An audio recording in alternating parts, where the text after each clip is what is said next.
tá num emprego que você odeia, ou talvez tá desempregado. Eu sei que você tá inconformado, mas eu também sei que você tem objetivos. Eu desenvolvi um método, o método Primeira Venda em 7 dias. Um valor ultra, mega acessível. Copia, cola, aplica e vende. Essa é a minha proposta para você, esse é o meu desafio para você. A neuroplasticidade pode ser definida como a capacidade do cérebro se modificar em resposta a estímulos ambientais. Então veja que é um conceito bem amplo, né? Qualquer estímulo ambiental, se eu abro um livro para ler, se eu estou aqui conversando contigo, se a gente está trocando ideias sobre um novo conhecimento, se eu tenho um encontro afetivo, se eu tenho uma experiência traumática, se eu peguei o voo e eu teve uma pane no avião e eu passo a desenvolver então uma reação traumática, tudo isso leva a modificações no funcionamento cerebral. Alguns anos atrás, até o fim do século XX, a gente dizia que neuroplasticidade era uma propriedade do cérebro infantil, ou do cérebro em desenvolvimento, né, da criança e do adolescente. Hoje não. Hoje a gente entende o cérebro como um órgão dinâmico, é um órgão que se modifica o tempo todo. Qualquer estímulo ambiental é capaz de modificar o cérebro. Então esse encontro nosso aqui, esse bate-papo, nós vamos sair daqui diferentes depois desse encontro. Então nós modificamos, nós criamos novas sinapses, novas redes neurais, e em função da neuroplasticidade. Então a neuroplasticidade é a mudança, não sei se essa palavra é certa, mas é a mudança física mesmo no cérebro que acontece. Física e funcional, né? Não apenas de física de estrutura, mas de função também. Tá? Porque o meu cérebro pode passar a funcionar diferente. Não tem uma mudança física, mas eu posso ter uma mudança de funcionamento do cérebro. Tá? De função bioquímica, de função elétrica do cérebro. Tá? Isso muda muito a nossa compreensão, principalmente em relação ao envelhecimento. Que era aquela história assim, que o idoso não é capaz de aprender outras habilidades, ou que o idoso, muitas vezes o envelhecimento cerebral era visto como uma fase de declínio cerebral, de declínio de funções cognitivas. Hoje a gente não usa mais esse termo. O envelhecimento é uma fase de modificação das funções cognitivas. Como qualquer faixa etária. Então a infância tem características de funcionamento cerebral próprias, a adolescência, o adulto jovem e o idoso. Todos eles têm características cerebrais específicas daquela idade. Então a gente sabe, por exemplo, que a memória do idoso ela pode ter um desempenho pior do que a memória do adulto jovem ou a memória do jovem. Mas em outras funções, como planejamento, pensamento abstrato, reconhecimento facial, nos testes os idosos saem melhores do que os jovens. Cara, isso é muito interessante. É muito interessante. Então, criar estratégias, análise, julgamento, essas funções cerebrais, essas funções cognitivas, os idosos têm uma performance melhor do que os jovens. Então, eu não posso falar mais o idoso é uma fase de declínio cognitivo. Não, não existe isso. É uma fase de modificação cognitiva. Porém, modificações cognitivas ocorrem em qualquer faixa etária. Cada faixa etária tem as suas funções cognitivas específicas, suas características próprias de funções cognitivas. Por exemplo, o adolescente é bem típico. O adolescente é muito mais impulsivo. Ele toma decisões rápidas. Às vezes ele acerta, mas às vezes ele erra.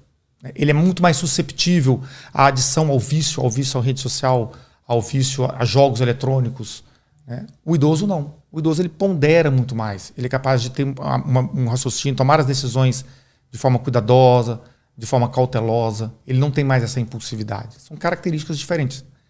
Um é melhor do que o outro? Não. São características. Eles funcionam de forma semelhante, de forma diferente. Mas não quer dizer que um seja melhor do que o outro. Talvez para algumas funções, para algumas tarefas, eu preciso de alguém mais impulsivo, menos rígido, com uma personalidade mais fluida. Para outras tarefas, não. Eu preciso de alguém mais cauteloso, alguém que preze pela segurança, alguém que cheque passo a passo, rotinas, protocolos, procedimentos. Verdade. Então, são características cerebrais de cada faixa etária, de cada indivíduo. E o aprendizado? Eu já ouvi falar que depois de uma certa idade o aprendizado fica mais difícil. Não tem relação. A capacidade de aprendizado persiste, graças à neuroplasticidade, porque o cérebro é capaz de se modificar. Porém, você pode ser necessário o uso de estratégias diferentes, aprender coisas que te tocam mais emocionalmente. Né? A nossa memória ela é alimentada por experiências de vida e por alguns fatores que estão associados à memória. Por exemplo, a emoção. Né? A gente guarda mais na memória aquilo que nos toca mais emocionalmente. Outra questão são as narrativas. Por exemplo, se eu te der para você memorizar uma lista de palavras, você vai ter um determinado desempenho. Se eu coloco essa mesma lista de palavras te contando uma história, qualquer história, você memoriza essa lista de palavras de maneira muito mais fácil. O ser humano tem atração por narrativas. Isso, um poema, por exemplo. E uma outra fator é local, né? O cérebro guarda os locais. Então, por exemplo, eu posso te perguntar assim, aonde você estava, vamos supor, uma data importante aí, quando, sei lá, quando começou a pandemia, onde você morava, você nunca vai esquecer isso. Verdade. Outros fatos você pode esquecer. Tá? Outras características aí do que aconteceu durante a pandemia, você vai esquecer. Mas essas 3 questões, local, emoção e... me fugiu agora da memória. Narrativas, esses 3 fatores, eles ajudam o funcionamento da memória. E aí a gente vê assim, que a publicidade já aprendeu isso, né? Porque quando eles criam lá a narrativa da história de alguém, do produtor que vende a fruta tal, o suco orgânico, e a publicidade conta uma história do cara, ele já aprendeu isso, porque a narrativa atrai o ser humano. Volto àquela questão, cérebro social e cérebro simbólico. Você se identifica com a história do seu Paulo José, que plantou o alimento orgânico que você vai consumir, e você se identifica com o símbolo de tudo isso. Do homem trabalhador, do homem honesto, do homem do campo, e você compra porque você quer levar isso para casa. Entendeu? Verdade, total isso. Às vezes Você quer se identificar com aquilo, você traz um pouquinho daquilo para casa. É muito verdade isso. Eu vejo... Eu sou muito assim, cara. Eu sigo uns caras no YouTube, por exemplo. Se o cara que eu admiro, que faz coisas que eu admiro, usa, sei lá, uma marca de relógio X, eu vou ter tendências a comprar aquela marca. Sim. Cérebro social e cérebro simbólico. E o cérebro rudimentar aí que você não vai controlar, porque o cérebro rudimentar te manda o estímulo, compre. O córtex pré-frontal, que no seu caso aí você é mais novo, ele está terminando o amadurecimento, ele é refém desse estímulo do cérebro rudimentar, ele não consegue controlar. Se você falar isso, você contar essa mesma história pro seu avô vai falar assim, você é maluco, não vou comprar isso nunca. Porque ele consegue, ele tem o cérebro frontal muito mais habilitado para controlar esse impulso do cérebro rudimentar. Eu não vou comprar isso, não é porque você vai ter o mesmo relógio do cara que você vai ser semelhante a ele. É verdade, né? Entendeu? Faz total sentido. Total. Mas eu não controlo. Pois é, mas é a sua característica. É característica. Não é o certo ou errado, são características, entendeu? Entendo. Então, o jovem adulto, o adolescente, ele tem menos... Não sei se a palavra vai ser certa também, mas ele tem menos atividade do pré-frontal? Na verdade, isso tem relação com as fibras de mielina. O sistema nervoso é dividido basicamente em substância cinzenta, que são as áreas que não são mielinizadas. A camada de mielina é o que a gente chama de substância branca. São áreas que protegem a célula nervosa, o neurônio, né, que é a célula nervosa. As células mielinizadas, elas têm uma condução elétrica muito mais rápida, que ela faz uma condução saltatória. O estímulo elétrico vai saltando de ponto em ponto. Enquanto a célula não mielinizada, a condução elétrica é contínua, então ela é mais lenta. A região pré-frontal, as regiões frontais do cérebro, são as últimas áreas que mielinizam. E elas são as responsáveis pelo controle dessas áreas mais rudimentares, mais antigas. Então, por isso que o adolescente é mais impulsivo. Porque ele não tem o controle, ele não tem a condução neural no tempo necessário, no momento correto para controlar seus impulsos. Então, ele é muito mais explosivo, ele compra mais impulsivamente, ele toma decisões de maneira mais impulsiva, mais rápida.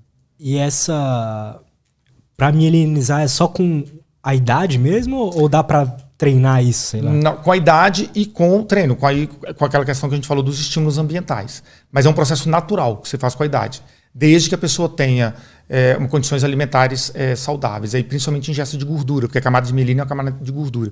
Por isso que a gente utiliza muito suplementação de ômega 3, que é uma gordura essencial, né, um ácido graxo essencial, que a gente precisa ingerir para a gente ter uma camada de mielina adequada.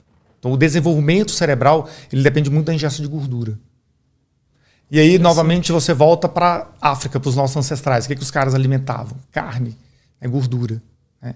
Não estou falando que hoje a gente precisa. Talvez hoje o consumo excessivo de carne vermelha também não é benéfico para o cérebro. Né? A gente deve buscar outras fontes de gordura.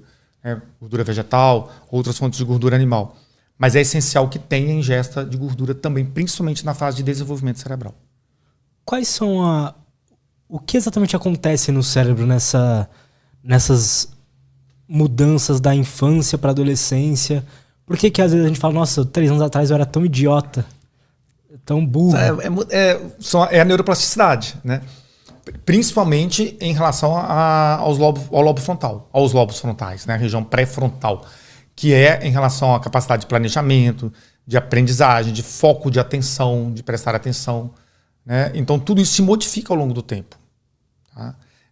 Agora, essa questão de que você disse, eu era mais inteligente, eu era mais burro, isso depende da habilidade que está sendo analisada. Porque provavelmente você se tornou mais hábil em determinada tarefa, em determinada habilidade, mas em outra habilidade o seu desempenho não vai ser o mesmo. Faz sentido. Entendeu? Você trocou aí habilidades ao longo do tempo, que é aquilo que a gente estava falando que acontece naturalmente ao longo do tempo. Faz total sentido. Total sentido.